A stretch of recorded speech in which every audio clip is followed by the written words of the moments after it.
In our first episode, we will look at what is delivered with the Gardena Salino Minimo and whether it's complete.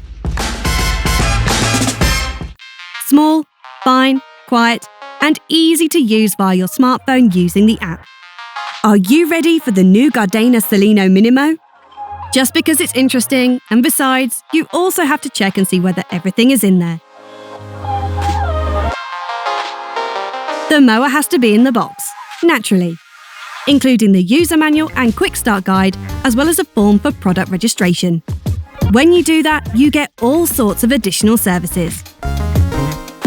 Then there's a power adapter. And, very important, the ruler too.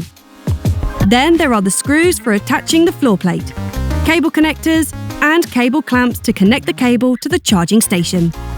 There is also the low voltage cable. And there's the charging unit.